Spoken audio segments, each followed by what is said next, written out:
से पहले के चमत्कार साफ दिखाई दे रहे हैं। नरेंद्र मोदी जी का जब से संभल की धरती पर कदम पड़ा है, नरेंद्र मोदी जी के कदम जब से संभल की धरती पर पड़े हैं, संभल में नए नए चमत्कार हो रहे हैं।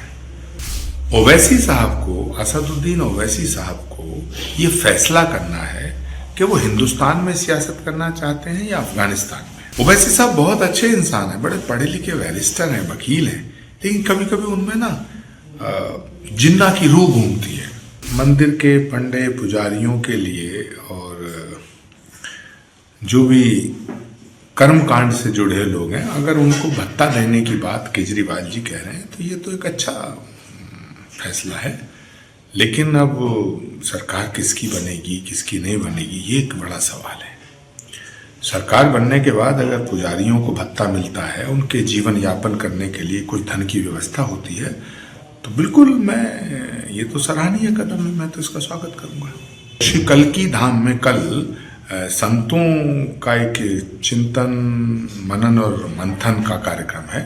चिंतन मनन और मंथन, और उसका विषय है संभल और सनातन। संभल और सनातन का रिश्ता क्या है, संभल और सनातन में संबंध क्या है, सनातन से संभल का क्या संबंध है।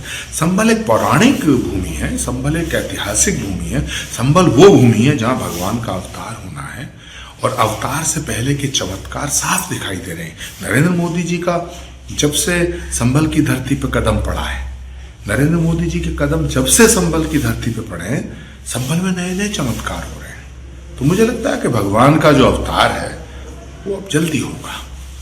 अच्छा, असदुद्दीन ओवैसी ने जो पुलिस चौकी संभल में बन रही है, उसके लिए कहा कि वो वक्फ बोर्ड की जमीन है। देखिए, भारत में सारी भूमि भारत की है, ना इस बोर्ड की है ना उस बोर्ड की है। ओवैसी साहब को, असदुद्दीन ओवैसी साहब को ये फैसला करना है कि वो हिंदुस्तान में सियासत करना चाहते हैं या अफगानिस्तान में। वो भारत के संविधान को मानते हैं या यहां शरिया लागू करना चाहते हैं। ओवैसी साहब बहुत अच्छे इंसान हैं, बड़े पढ़े लिखे बैरिस्टर हैं, वकील हैं, लेकिन कभी कभी उनमें ना जिन्ना की रूह घूमती है, जिन्ना की आत्मा आ जाती है। तो इस देश को तोड़ने की बात ना करें, हिंदुस्तान के मुसलमानों की रहनुमाई करने की बात कर रहे हो, तो हिंदुस्तान के मुसलमानों को धोखा ना दें। वो अपने आप को बाबर से ना जोड़े, तैमूरलंग से ना जोड़े, औरंगजेब से ना जोड़े। दुर्भाग्य की बात यह है कि ओवैसी साहब अपने आप को औरंगजेब, बाबर, तैमूरलंग इनसे जोड़ते हैं।